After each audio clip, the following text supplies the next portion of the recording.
রেমালের যে মুহুর্মুহু বাতাস আমরা লক্ষ্য করেছি এবং বাতাসের সাথে প্রচণ্ড বৃষ্টি। আমি আসলে এই যেই জায়গাটিতে আমরা দাঁড়িয়ে আছি সেই জায়গাটিতে আসলে ছাতি নিয়ে দাঁড়ানো সম্ভব হচ্ছে না। এমন একটি পরিস্থিতির মধ্যে কিন্তু মাদারীপুরের রেমালের যে তাণ্ডব, সেই তাণ্ডবে কিন্তু জনজীবন চরম বিপর্যয় রয়েছে। এছাড়া আমরা দেখেছি যে মাদারীপুরের কোথাও কিন্তু ইলেকট্রিসিটির যে ব্যবস্থা রয়েছে সেটা কিন্তু প্রায় বন্ধ হয়েছে। আসলে কারেন্টের অস্তিত্ব কোথাও নেই। এই মুহুর্মুহু বাতাস এবং বাতাসের সাথে যে বৃষ্টি, সেই বৃষ্টির কারণে কিন্তু এই যে জনজীবন, সেই জনজীবন চরমভাবে ব্যাপন্ন হচ্ছে। এছাড়া বিভিন্ন জায়গায় দেখা গেছে যে ঘরের চাল এবং বাড়ির আঙিনার যে বেড়া রয়েছে সেই বেড়া কিন্তু ভেঙে পড়েছে। এছাড়া রাস্তাঘাটে অনেক নিচু যে রাস্তাগুলো রয়েছে সেগুলো কিন্তু প্রায়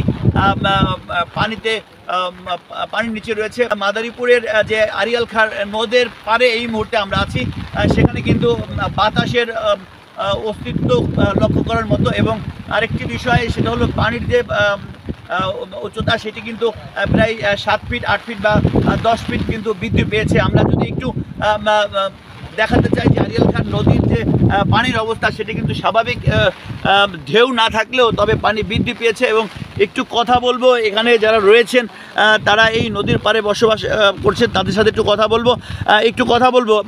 মাসুম, একটু জানার চেষ্টা করবো আপনার কাছ থেকে যে আসলে এখানে আসলে দাঁড়ানোর মতো পরিস্থিতি নেই। ক্যামেরা আমি ধরে রাখতে পারছি না, এরকম একটি পরিস্থিতি। এই নদীর পাড়ের যে অবস্থিতি, সেই অবস্থার আসলে বৃষ্টি দাঁড়ানো খুব সম্ভব হচ্ছে না। মাসুম, আমি একটু কথা বলার চেষ্টা করবো আপনার সাথে যে এই নদীর পাড়ের দুপুরের অবস্থাটা কেমন ছিল একটু বলবেন। এখানে সকাল থেকে প্রচণ্ড মুষলধারে বৃষ্টি এবং সেই সাথে ঝড়ো হাওয়া দেখতেই পাচ্ছেন। আমরা সকালেও দেখছিলাম যে আমাদের যে আড়িয়াল খাঁ নদীর যে পানি, সেই পানি মোটামুটি অনেক নিচে ছিল এবং পূর্বের মতোই কম ছিল।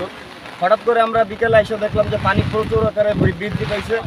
দুপুরে বাতাসের অবস্থা কেমন ছিল দুপুরে যখন ঘূর্ণিঝড়ের? যেরকম দেখতেছেন সকাল থেকে সে একই রকম। আপনারা দেখতে পাচ্ছেন এই মুহূর্তে এখানে দাঁড়ানোটাই খুব অস্বস্তিকর এবং ঝামেলা হয়ে যাচ্ছে। এখানে ছাতা নিয়ে সাধারণ মানুষ তো আসতে পারতেছি না। স্বাভাবিকভাবে যারা ব্যবসা বাণিজ্য করতেছে সবার দোকান। এলাকায় কোনো ক্ষতি হয়েছে কিনা চোখে পড়ার মতো? এলাকায় ক্ষতি বলতে এলাকায় কম বেশি ক্ষতি সবারই হয়েছে। ছোট ছোট গাছপালা যেগুলো ছিল, যারা ছাদ বাগান করছে, সব কিছু ভেঙে গেছে। সেই সাথে কিছু কিছু মানুষের যাদের নর্মাল ঘর বাড়ি, টিনের ঘর, সেই চালগুলো ছুটে গেছে। অনেক জায়গায় দেখা যাচ্ছে, এখানে ঘুরলে দেখা যাবে।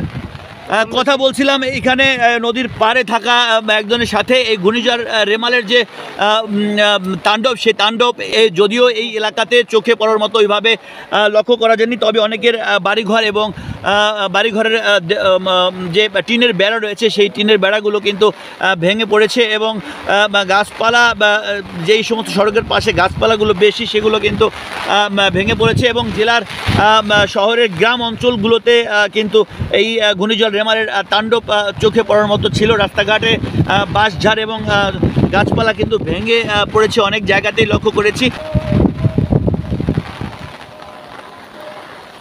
আমি যদি একটু দেখাতে চাই আপনাদেরকে যে মাদারীপুরের যে আড়িয়াল খাঁ নদ রয়েছে, সেই নদের যে পানির যে উচ্চতা, সেটা কিন্তু প্রায় 8 থেকে 10 ফিটের মতো কিন্তু বৃদ্ধি পেয়েছে। এবং রেমালের যে তাণ্ডব, সে তাণ্ডব কিন্তু এখন যেটা স্বাভাবিক রয়েছে, তবে দুপুরের বেলায় যে অবস্থা ছিল সেই অবস্থাটি থেকেই জনজীবনে দুর্ভোগ তৈরি হয়েছে। এবং মাদারীপুর শহরের বিভিন্ন জায়গাতে কিন্তু যেখানে গাছপালা বেশি রয়েছে সেই জায়গাগুলোতে কিন্তু গাছপালা ভেঙে পড়েছে। এবং এখনও কিন্তু যে অবস্থা, সেই অবস্থা হলে যেখানে দাঁড়িয়ে কথা বলার মতো পরিস্থিতি কিন্তু নেই। আসলে প্রচণ্ড বাতাস, এবং এই বাতাসে কিন্তু আসলে এখানে দাঁড়িয়ে থাকাটা খুব সমস্যা হচ্ছে। তবে আরেকটি বিষয় যে হাউসদি, মিঠাপুর এবং কুনিয়া সহ বিভিন্ন কালকিনি এবং বিভিন্ন জায়গাতে যে রেমালের যে ঘূর্ণিঝড়ের যে তাণ্ডব, সেটা কিন্তু আমরা দেখেছি।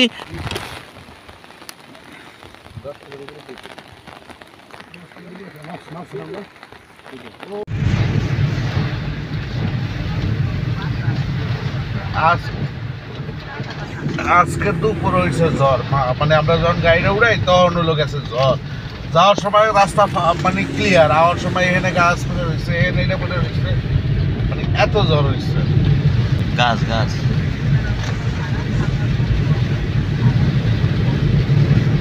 তাই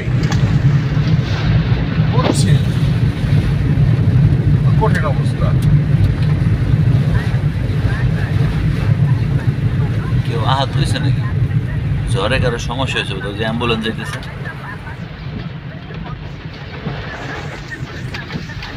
আহারে বেচারা কেবল করতে এগুলা ঠিক না, গটার রেডি করছে।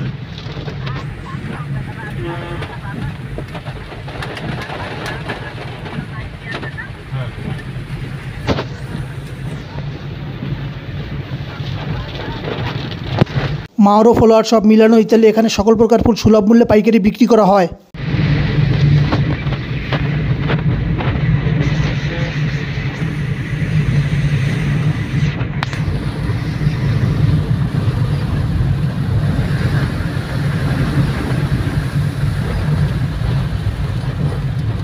আগে বাইরে নামাই দিয়ে হবে, আরিফে নামাই দিয়ে আমার নামাই দিয়ে হবে।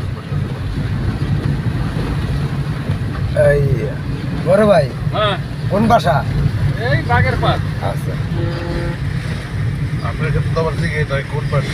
না ঠিক আছে, আইদার হিসাব গাছ সব পড়ে গেছে, পুরো রাস্তার গাছ। আর রাস্তা গাছগুলো আর এগুলো না উঠে বাঁশ দিয়ে ফেক দিয়ে দিলেই দাঁড়ায় যেত।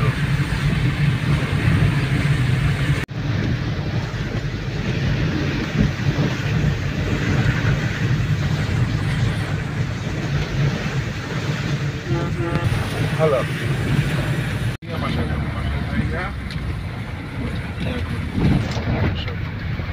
আর বাইরে এসিলুঙ্গা সুপার মার্কেট ইত্যাদি এখানে নিত্য প্রয়োজনীয় সকল পণ্য পাওয়া যায়। আপনারা দেখছেন AN বাংলার নিউজ।